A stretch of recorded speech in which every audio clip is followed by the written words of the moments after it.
several people or a couple people that are joining us right now. And there's some common questions that I hear. And I think that it's wise for us to have conversations early on, especially as you're considering going into business or starting your own company. So Amanda Villareal, I am the CEO and founder of Plex Capital. We are a payroll funding company, not to be confused with a back office. We are not a back office company, but we are a funding company.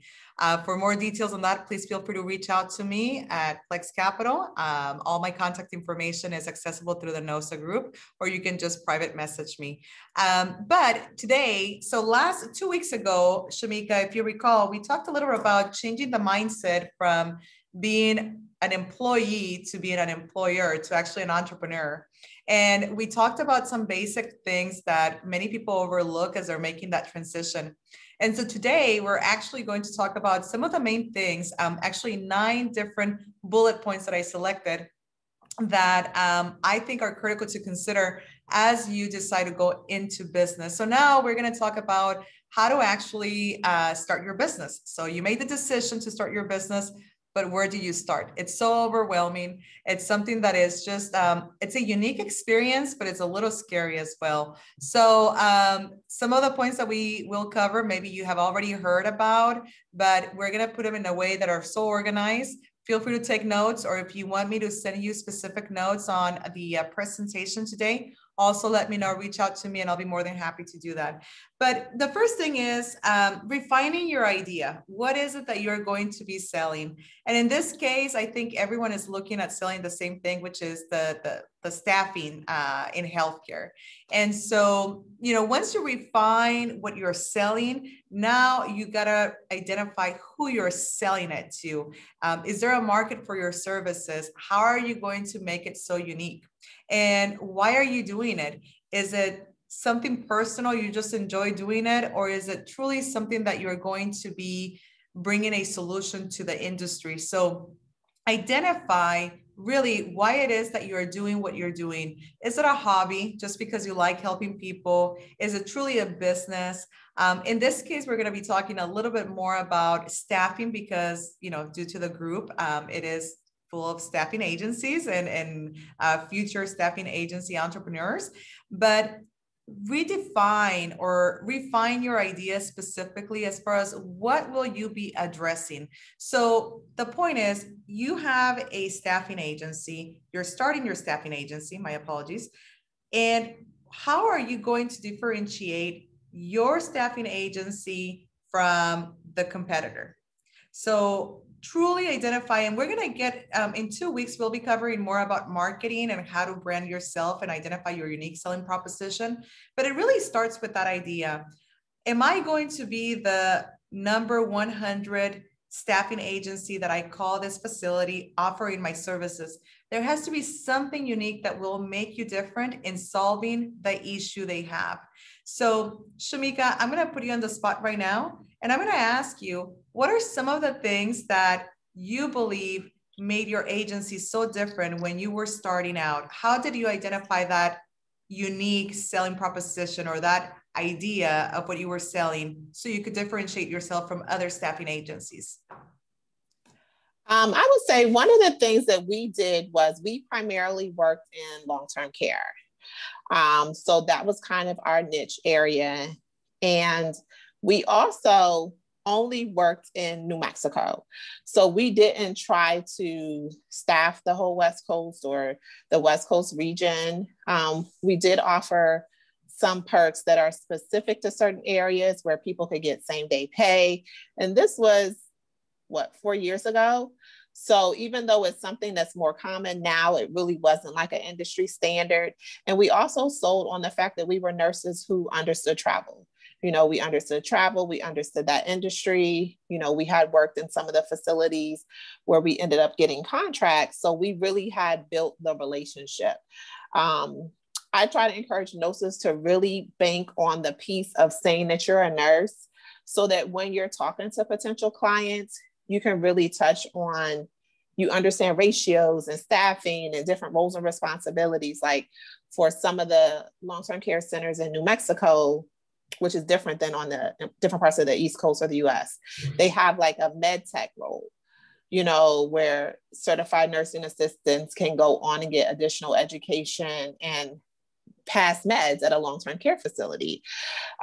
So we did that. And we also partnered with other CNA schools to obtain staff. But the main thing we did was really just pick one area, which was long-term care. And we kind of leveraged a lot of the existing relationships that we had, and definitely banked on the idea of we're nurses, we understand it, so we get it. And you got the idea from the get-go. And I think that's where I see a lot of the confusion or the overwhelming thought process that many entrepreneurs go through. And some of the times when I'm speaking with NOSA members that are thinking about opening their staffing agency, they just want to go and take it all. And I think that we need to be realistic and say, okay, what is that specific thing that I know as a nurse that I have seen and experienced in the last 15, 20 years that I've been a nurse, that I know that is a primary issue with agencies? And what's the area or the region that I want to cover? And how am I going to specifically onboard my team members? And how am I going to train and educate my team members that I'll be staffing with these facilities? And then just putting the whole thing together to say, look, as a nurse, this is something that I always see as an issue with agencies. Agencies don't respond when they're supposed to. Agencies don't show up when they're supposed to. The nurses that they're placing, maybe they don't have any additional support or education, or maybe they're careless. Like, try to identify what are some of those things as you've been in the industry that you have seen, and you know there are major problems, and now you're going to go and tackle those problems by making that refined idea of what it is that you're going to go solve, so you don't sound like the 99th or 150th agency that has called that facility. You want to make sure you stand out, and you want to make sure that you're able to come up with that unique selling proposition, which is, what am I selling and who am I selling it to? Is there truly a market? And what am I solving, right? So I encourage all of you to really think about that. Think about those problems you've encountered in the past as you have been working as a nurse, and as you've been experiencing working with nurses that were from agencies, because agencies can carry a positive feeling or a negative feeling, right? Because if you are an agency, you're really not the one in charge of the facility. So what do you care? I mean, I'm just staffing people. And that might not be your approach, but maybe facilities are seeing it that way. So how are you going to go address it, right? And so you got to think about the quality of people you're going to be hiring, what type of training you're going to be providing to them to ensure that they're in alignment with your promise to your facility or your customer. And so those are some of the things that I encounter as I'm having conversations with new nurse staffing agencies. You know, they struggle with, how am I going to be different? Everyone is asking about, how do I get contracts? But not many are focusing on, how do I actually make myself so different that when I call, I stand out? So instead of competing with 100 agencies, I'm only competing with maybe 2 or 3, because I was so good about refining what I'm selling and how I'm selling it and to whom I'm selling it to. Any questions on that point? And please don't be shy, ladies, because this is part of being an entrepreneur. You need to ask questions and feel comfortable speaking to people. So any feedback or opinions on that specific point we just covered, which is refining your idea for the business? No one? Shamika, do you have anything? I think April. Hi, guys. Hi, April. Hi. I don't have a question. I just wanted to touch on what you spoke about taking people into talent into facilities. I also, just a moment, you probably can hear me. Okay. I also utilize that part of it, because the quality, I went and I sat down with a few companies recently within the past week. You know, I took little gift baskets and made a cute little pamphlet book of, services and proposals and different things like that, and sat down with them. And I actually landed the contract. It was 3 of them, which was all in the past 2 weeks. And one of them was also a COVID testing company. However, touching on the quality of staff, I kind of, I bring that up when I'm sitting down with them and let them know, hey, we're nurse owned, so we actually take pride in the quality of staff that that we send out to you versus just, putting another staff member, a number on a staff member and just sending them out. So I just kind of wanted to touch on how important that is. And when you actually speak to these administrators about that and the quality of the staff, maybe you don't have enough staff right away, but the quality of your staff is, significant in determining, why you should choose their company. And they actually really like to hear that, the money, none of that really matters. But when you talk about the quality and the reliability of your talent, they really like to hear that. So I just wanted to kind of share that. Absolutely. No, thanks for sharing that. It is so critical. And like I said, I speak to so many future nurse agencies, and that's one of the biggest struggles. I think that many of them are so good at being in the industry, and they have all of this wealth of information that they've acquired throughout the years, but putting it together and really identifying what are the main problems that I see with agencies. When I think through my whole career, what can I go and address that I know that I can deliver on, and how am I going to do it? And so again, in the next 2 weeks, we're going to have another presentation that is going to be more specific, geared to marketing and how to come up with that unique selling proposition. But nonetheless, it is critical for you to understand as soon as you're getting started with your business to, what am I selling? What am I solving here? And to who am I selling it to? So not just going and saying, I'm going to do it nationwide and I'm just going to staff nurses. Be very specific. You don't necessarily want to be the Walmarts of staffing agencies. You want to have something very catered to people where they can differentiate you and select your services, even if it's a little bit more pricey. Okay. April, thank you so much for sharing that with us, and congratulations on those new contracts. That is huge. Okay, the next one. So point number 2 that I wanted to touch base, this is going to be a little lengthy than most of the points, but this is brainstorming on your business name. Okay, let's just think about that. Shamika, how did you come up with your company name, your agency name? To be honest, I didn't. So there's 2 agencies. There's the first agency and then there's mine. The first name of the agency, I actually didn't come up with. I just went along with it. So I really don't know how my business partner was, kind of what he did to create it, but it worked.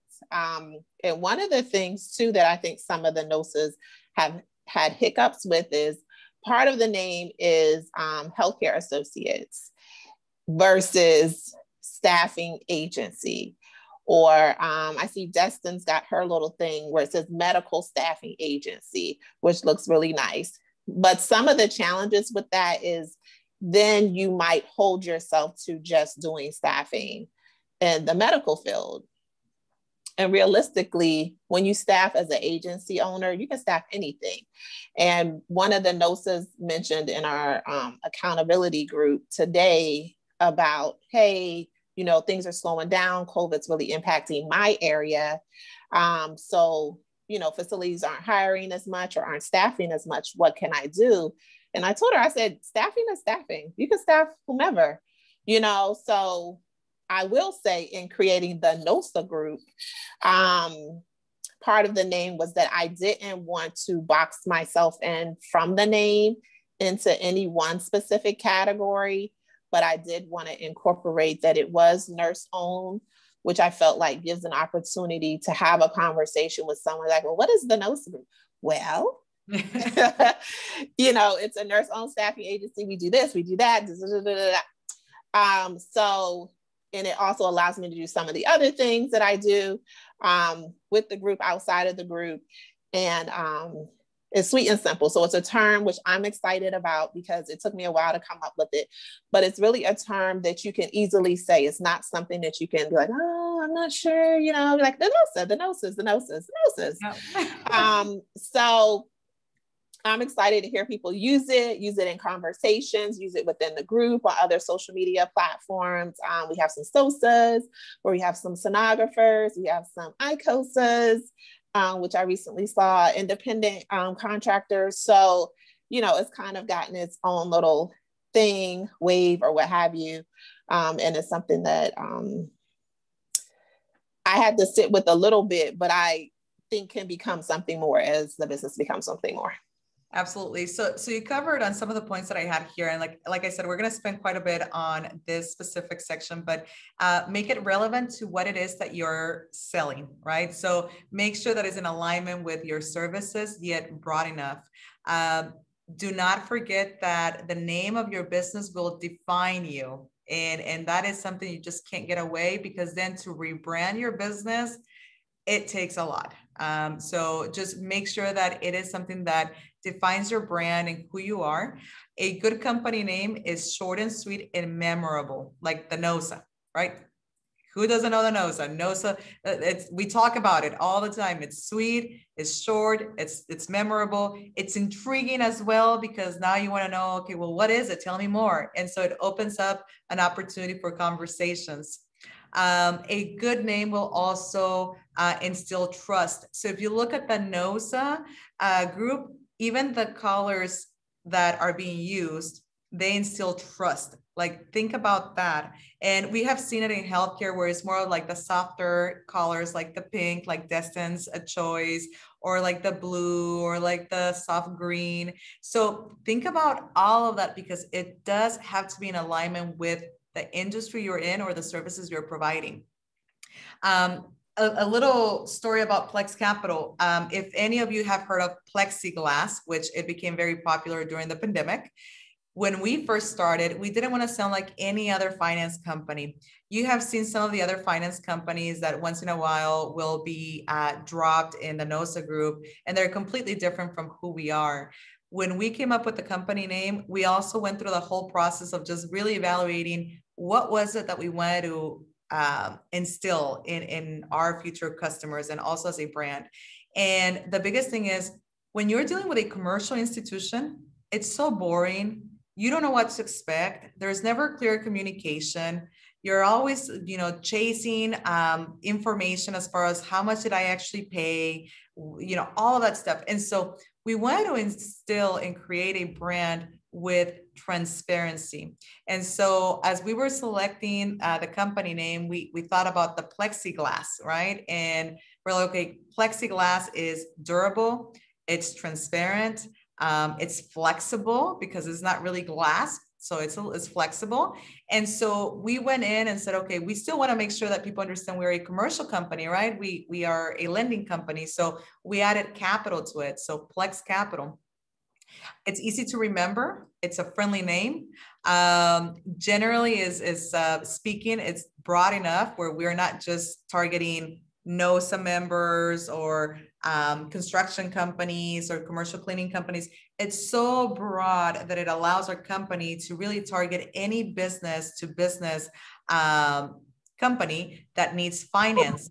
And so that's the story about Plex Capital. We also did some search on SEO. We thought, okay, are there any other companies with that name? And if so, which companies are those? Are there any companies that are doing the same thing that we're doing with that company name? And so you also have to consider SEO work, search engine optimization. So, keywords that you can utilize for your website so people can find you.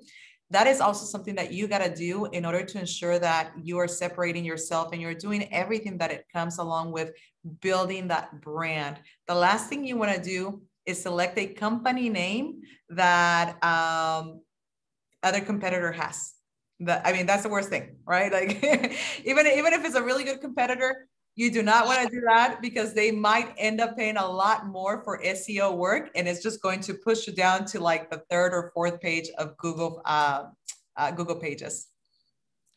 And I wanted to piggyback on what Amanda was saying, as far as like the colors too. So one, I didn't know that was the backstory behind Plex Capital. Thank you. But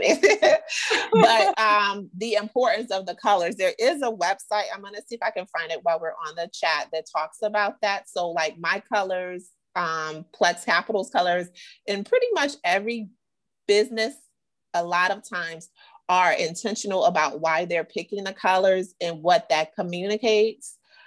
So just for you guys who might be in the earlier stages, or you guys who might be looking to revamp, it's a great way to say what your colors communicate to people when they see it, to make sure that you're not, you know, coming across wrong, or just not targeting the audience that you intend to target. So I'm going to look and see if I can find that website. But yes, my colors are intentional. Yes. Yes, it's the same for Plex Capital. For example, like the orange that we have as it's scaling up on the Plex Capital logo, it's trust. And once again, we want to instill that trust because we're not like any other alternative finance company. We wanted to make sure that people knew that our intentions as a commercial finance company were always going to be good, and we were going to be transparent, flexible, scalable, you know, being able to scale up with our company. And so there was a lot of thought process. It was not necessarily something that we just went in and said, okay, this is a name. We sat on it. We also build up on our core values, mission statement, our vision and everything. And everything was in alignment with the name and the logo. And everything has come together perfectly fine because there was so much thought process that went into it. So don't take creating the name or coming up with the name as something that is just kind of like, oh, whatever, I'll just call it XYZ. Also, be very cautious about using numbers in your name because it can be really confusing for companies. Some companies will add, you know, 3, 4, 5 staffing, or it can be very confusing, especially when you're having conversations and you're having to say, well, no, it's spelled out. No, it's the actual number. So be conscious of that. So it's easy, it's memorable, it's short, it's not confusing for people to remember your company. The other thing is make sure that the name is available. Always make sure there's availability, and then check for trademarks as well. The last thing you want to do is go through the hassle of setting up your company name, your LLC, and then coming to find out that there's a trademark, and now that can potentially bring legal issues to you, or you have to go and redo everything. And every single time that you update your company name, there are fees that come along with, and then you also have to update the IRS as well for your EIN number. So there's a whole process that goes into it. So once you come up with the name, not only to make sure that everything is in alignment with what you're trying to do, but also make sure that there are no trademarks, and then that the actual name is available as well before you register. The other thing that I would say is make sure that you're getting the right advice on how to structure your business. Is it going to be a sole? Is it going to be a corporation? Will it be a partnership? Or is it going to be an LLC? And so all of that comes together with the name. And one of the favorite ones that I have is Starbucks. I mean, who doesn't know about Starbucks, right? It doesn't matter where you are. If you're in Chicago, Kansas City, New York, or wherever, you're going to get the same consistency. And when you think about Starbucks, for example, one of the things that I will say, no one says, I'm just going to go get coffee at Starbucks.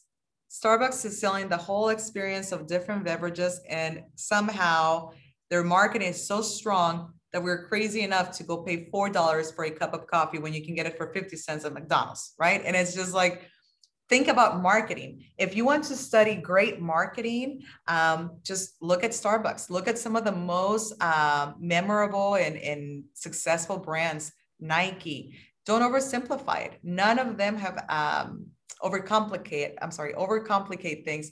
They have not overcomplicated things, but they understood exactly who they were going to sell to and exactly what they were going to be selling. And they aligned their company name and the branding all together to be able to go and market.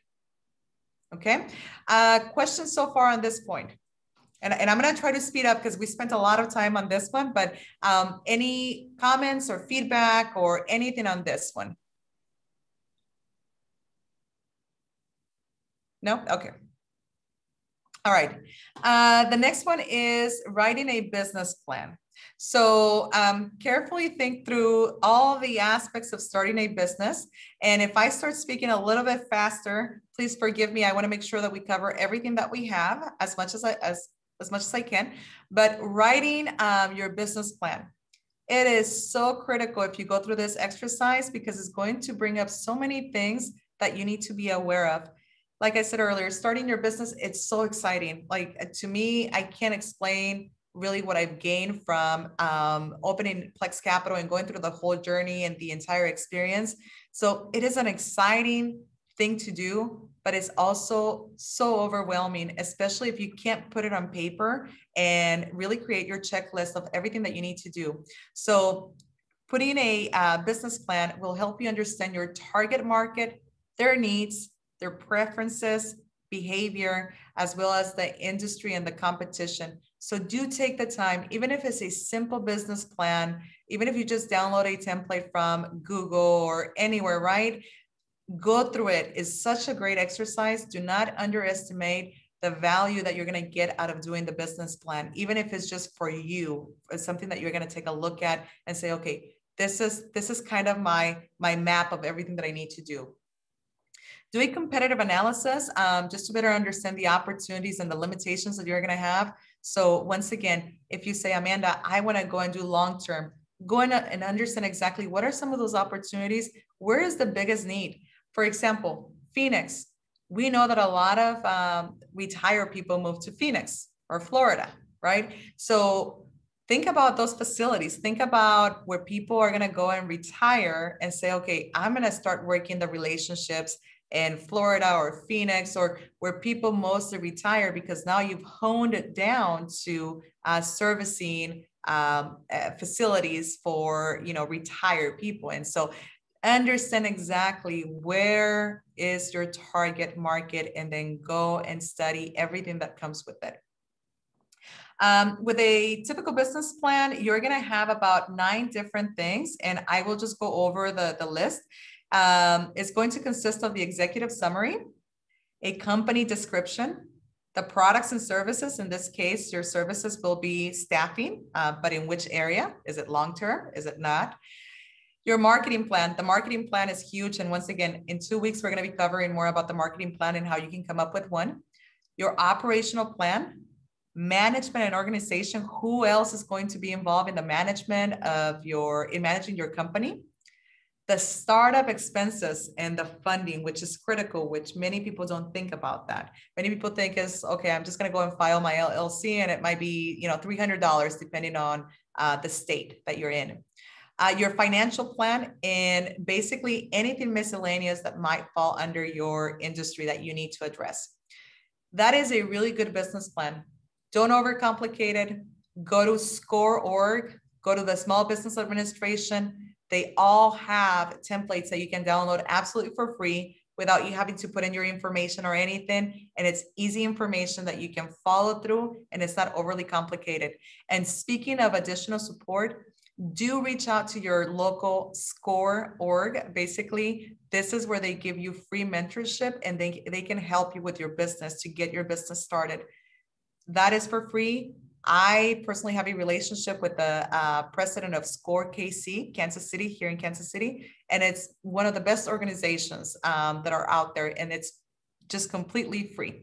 Yes, thank you, Shamika, for that. There's the link that has been added to the chat. All right, number 4 is just assess your finances. Many startups fail because they run out of money before actually turning a profit.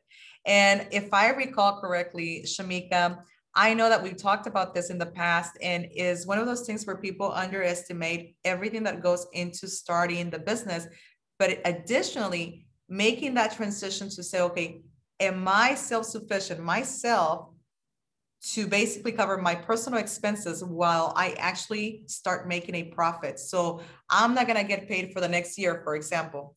With Plex Capital, the first year that we started, I went into the business knowing that maybe for a couple of years, I was not going to get paid. So did I have enough to cover all my personal expenses and continue to live the lifestyle that I've lived throughout my career? That is something that many people do not think about. So Shamika, if you want to share a little bit about what you did in order to ensure that there was that transition and you not only had the capital to start the business, but also to support yourself while you were turning a profit. So what we did, and I touched a little bit in the group on it, is we worked. So for us, we had some money saved, but for us, it just made sense for us to continue to work and the money to build up the capital. We were 3 or 6 months in before we added any staff. So I did the back office and kind of got us ready. My partner worked 60 hours a week. And that's really how we were able to get started, because there's always those unknown fees. Like the obvious ones are your insurance, getting the business started. But you also have payroll taxes. You have quarterly business taxes. You have workers' comp fees, and the fees can add up really quickly, and then you can't make payroll. So I encourage people to come in with as much money, really as much as you want to grow, because a lot of people want a number, and I could say, well, $25,000. But if you want to grow quickly, you can go through that in a week or two, if you're staffing at a certain number. So that's why it's important, kind of how Amanda was saying, is to really know your market and know your financial situation. So we worked, that's where we got the rest of the capital to fund the business. And then we added on slowly.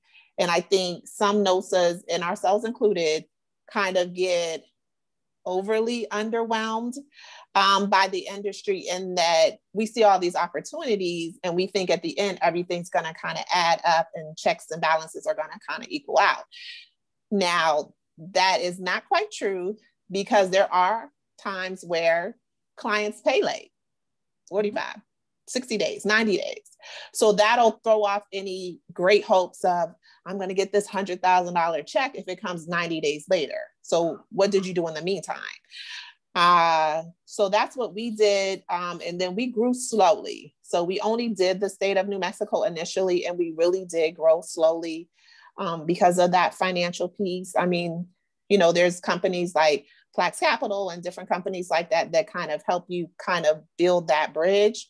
But ultimately, we were very specific and intentional as far as wanting to fully own and operate our organization. And if it meant we had to spend 6 months working it, we can work it. We show up. We know we're going to be on time. We know we're going to pick up the shifts, the contracts, whatever it took.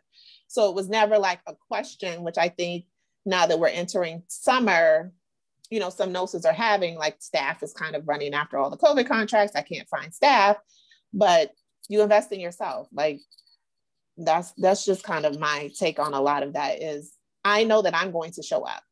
Yeah. Yeah. And there's no hesitation. You believe in yourself, and you're really investing in yourself, knowing the return, because you'll show up and you'll do the work, what it takes.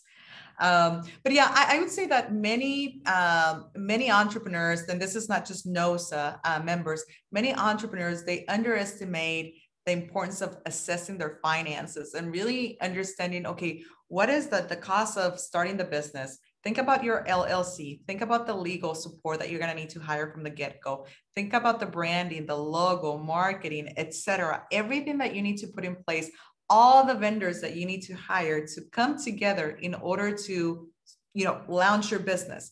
And so do a break-even analysis, understand, what's your fixed cost? What is the average price? What is the variable cost? And what's my break-even point? And then become really, really good about understanding what that number is, and understand what is the profit margin that you are aiming to make. Is it a 30%? Is it a 40%? And then just stay true to your numbers. So you're not just taking the next contract just to say, I got a contract, but you're not being profitable because you didn't understand what your true cost of doing business was. And so that is something huge that in most of my conversations with entrepreneurs, I find myself having these conversations and saying, okay, do you understand the cost of doing business? Many of them typically don't. They have not sat together with their business partner or with their spouse and ran the numbers and said, okay, this is how much it's going to cost me to operate this business. And therefore, I need to aim to make 30% or 40%, or in some cases, 50%, depending on what your target market is. And so do understand how to perform a break-even analysis. Understand your cost as well. Okay. Here I have a few questions that I think it's critical to ask yourself. How much revenue do I need to generate to cover all my expenses? Know that number. If you don't, take the time. And a lot of people are not necessarily big into finance. They like doing the trade and that's it. Learn to fall in love with numbers. It is so critical for you to do that. You got to know how much insurance, labor, office space, marketing, technology platforms are going to be needing. How much does that cost? Really, how much is it going to cost me to staff a nurse with a facility? And I got to take everything into consideration and then add a percentage to that in order to identify what my profit margins will be. The other thing would be, how much do you need to price your billable hours for? Understand how much you need to be paying your nurses and therefore price your deals correctly. Evaluate how much you need to sell in services to be profitable. So if your expenses are $5,000 a month, but you're only staffing $4,000 a month, well, there is a problem. You're not necessarily making enough money to even cover your expenses. Sometimes if your expenses are $5,000, now that means that I got to go sell in services or billable hours $20,000. So I actually make a profit. Okay. The next point within this section is, what are your funding options? So business loans, you can go to your bank and try to get traditional lending. However, if you're a startup, banks are not necessarily fans of startups, especially if there's like no assets involved. And so that might not be an option, but you should always talk to your banker and just try to have conversations about, if you're not approved or qualified for a line of credit right now, how can you become qualified maybe in a year or 2 years? The other one is, and it's something that I see people not taking advantage of, which is crazy, business grants. Ladies, and I say ladies because I think we have ladies here on this Zoom call. There are so many grants available for businesses that are woman-owned, minority-owned, that are in technology or finance. Like, think about if you can get free money, what could you do, right, with your business? And the crazy thing is that right now, especially in like these times, there's so many grants because everyone is interested in supporting minority-owned, female-owned, or woman-owned, or technology type of businesses. Do your research. Go to the Small Business Administration page and try to find out what's out there. Go to SCORE.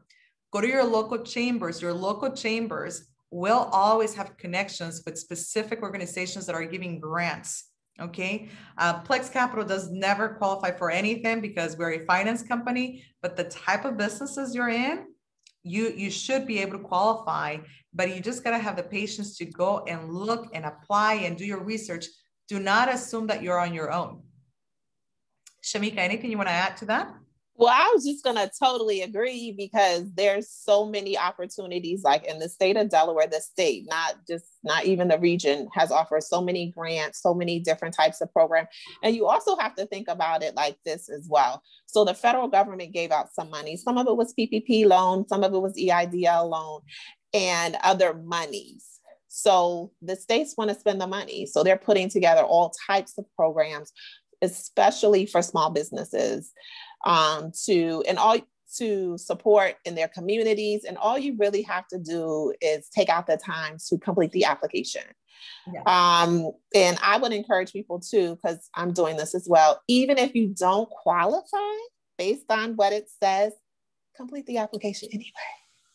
Yes. You never know where opportunity will lie. So if you see something, it looks good to you, do it. I know Comcast out here, Xfinity did grants. There's so many medium, small, and large companies that were offering grants, kind of like Amanda was saying, specific to minority-owned, women-owned, small business, or all three businesses. And a lot of times we can lose focus on, oh, well, I want to get this money now versus $50,000 in the long run is way more beneficial than $100 or $200 or $6,000 right now. So think about it like that too. No, like specifically as you're getting started, and like I said, if there's a time to take advantage of what's out there, and I don't mean it in a negative way, it's right now. I mean, if those grants are available to continue to uplift women in business, minorities in business, let's do it. Like, I am all for it, and I will always encourage anyone that I speak to go and take advantage of it, because there are even private organizations that also have grants. The lady from Spanx, she has an organization she runs and tries to give grants of like $5,000 to women-owned businesses. There's the Eva Longoria Foundation. There are just so many foundations out there that if you truly do your research and you invest the time, you'll get something. And it's literally free money for your business to help you run your business. The other option would be investors, but this should be the last thing that you look at. Why give up a percentage of the equity of your company when you have other options? And so another option, of course, I'm going to throw it out there, is Plex Capital, right? And there's a reason why we're able to support so many businesses. We are not a merchant capital advance company. We're truly a payroll funding company, and we simplify it. For any of you that have had the opportunity to speak with me, you know that our program is just super simple, and there's like nothing hidden about our program. We walk you through the whole process. So alternative finance, such as Plex Capital, is always an option. Looking for investors should be the last thing that you do. Do not give any equity away without exploring other avenues. Okay. All right. And I know we're running out of time, so I'll move fast, Shamika. The other thing is, so bullet point number 5 is register with the government in IRS. So make sure you don't forget that step. A lot of people forget to register the company name with the IRS. You do need it so you can get your tax ID number, because that is critical, especially since you will be in staffing. So you'll be responsible for collecting payroll taxes and paying them as well. Number 6 is insurance. This is one of the biggest ones, ladies. We know that we have Natalie, and she's one of the go-to people here within the NOSA group to be able to support and give you guidance with insurance. Understand what are the requirements for your agency to have insurance. Is it workers' comp? Is it liability insurance? Is it business insurance, unemployment insurance? Understand what are those insurances that you need in order to be operating within the requirements of your business.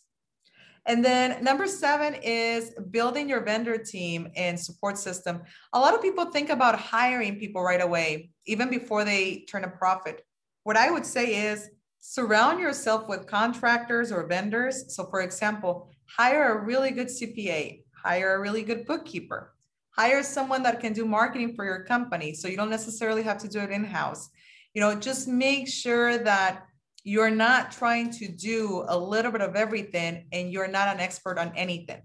And so focus on your business, but surround yourself with the right vendors and the right support system to actually fuel your business and allow you to scale up. The next one would be number 8, and is branding yourself. And again, it goes back to marketing. Make sure you have a website. Nowadays, everyone is expected to have a website. Make sure you have social media as well. It is so critical that you are engaged in social media and that you are very careful about what you post on social media. Everything that you post will be seen. And so if you don't want your facilities to see you drunk, in the middle of the night, your future clients, don't post anything like that. Try to post things that are professional. Try to post things about family, how you are a family person with your employees, with local organizations that you get involved, that you support. All of that is so critical for you to continue to brand yourself and to send the message of who you are, who is behind that company. So have that for you and have that for your company as well. And then make sure that you get involved with the local chambers. I don't think that many people put emphasis on actually taking advantage of their local chambers. It's not expensive to join. And typically They're the first ones to receive information about any grants that are going to businesses like yours. And they also can connect you with people that might be needing your services. So do not underestimate the branding and the networking that goes into the business. If I think about Plex Capital, what has made us successful is the fact that I'm involved in so many organizations throughout, not only here in Kansas City, but nationwide. I get invited to podcasts. I get invited to interviews. About a month ago, we had a huge event here in Kansas City. We had different medias that just showed up for Amanda, like without me necessarily calling them to say, hey, come in and record this event and, you know, get it out. They showed up and they did it. So networking, chambers, SCORE, go out there and do it. Okay. And then lastly is just go grow your business. You are in business to make a revenue. Go grow it. Go do your own thing. And so I know that in 2 weeks, we'll talk a little bit more about the marketing strategy and how to create that unique selling proposition. But here are just basic points of what it is that you can do to start your business and just get it going. Questions? Shamika? I was just going to touch on also learn everything there is about the business. So it was important for us, and I think it's important for you guys to know every element there is in your business, even if it's not something that you manage on the day-to-day. So you need to know what recruiting looks like, marketing, accounting, so that when you hand it off to the next person, or when you decide that it's no longer something that you want to do, that there's no opportunity for you to be taken advantage of. And then the other thing that I even had to learn, even though some people don't think it's the case, is to get comfortable with the things that you're uncomfortable with. So like public speaking and stuff like that, if you're uncomfortable with it or shy about it, work on it, you know, perfect it. You know, every opportunity that you have to connect, whether it be through here or through the group or through your social media or in person, is an opportunity for you to really sell your agency. And if you're not prepared or you come off nervous, people will sense that. So I tell people, especially with the social media thing, just because we saw with COVID how social media impacted the healthcare community from a staffing perspective. If you haven't seen it, check out Crucial's page and Favorite Healthcare's page, because they really did an amazing job on taking social media by the reins and really killing it as far as that being their sole means of communication with thousands of nurses throughout the United States. So if it's not something, practice. If you need a practice partner, I'm always down. Partner with other people, but you can't kind of be content with the idea of, oh, I don't do social media, and then have no presence at all. That's going to hurt you in the long run when it comes to your company and when it comes to just the awareness. You know, early on when Amanda was talking about the term NOSA, like 3 years ago, what is a NOSA?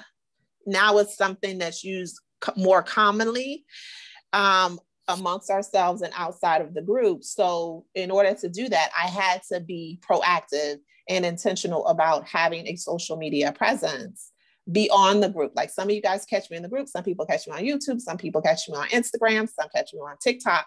So you really have to think about, you know, what your ultimate goal is for your business, like in the next 3 to 5 years.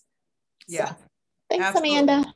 No, thank you. As usual, it's great to be part of this group. And, you know, some of this information might be basic, some might be new, but I just know that whenever that little seed is planted in your heart that you need to go and pull the trigger and actually become an entrepreneur, you know, it's exciting, but be very conscious about the fact that it's a process. And if you're not prepared, you might get defeated very fast and not necessarily be able to attain anything. So just get information, evaluate the information you're getting, know who you're listening to, and then take advantage of the grants, take advantage of SCORE, take advantage of all the programs.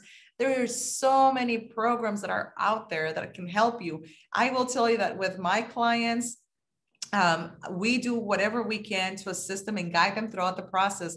Earlier this morning, I got a text from one of the NOSA members saying, hey, I got a really, really nasty email from a back office company that they were going to sue me.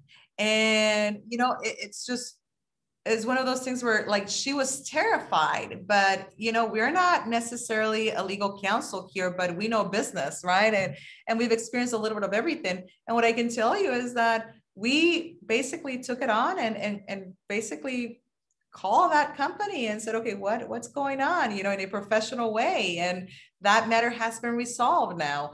And so we do try to go and help and support our clients in so many ways within our, you know, boundaries that we have to be able to. So surround yourself with good vendors, with people that know the industry, that know the business, and then be willing to apply it. Don't feel like this is an alone road that you just got to take. There's so much support. There's so much guidance. And, you know, we're here. Plex Capital is here, even if it's just for a conversation about what you're thinking about doing. I am always more than welcome to assist. As I was sharing with Shamika, we're a little bit behind the last couple of days. So if you've been working with me, please forgive me. But we thankfully, people, they're coming to us and trusting us. And so we appreciate and value the opportunities, but the last couple of days have been a little bit hectic. I mean, a little bit more than usual. So please forgive me if I owe you a call. You will be getting one from me, but I welcome the opportunity to speak with you if you're interested, and I'm here to assist in any way possible that I can. Shamika? Well, thank you, Amanda. Like I mentioned in the group chat, Amanda, you want to put your information in the chat? Absolutely.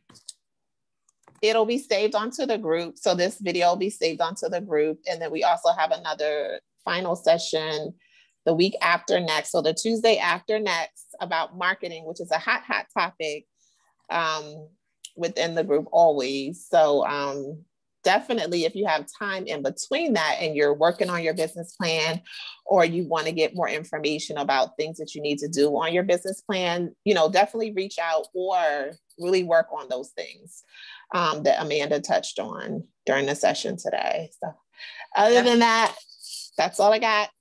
All right. Thank you for joining us, ladies.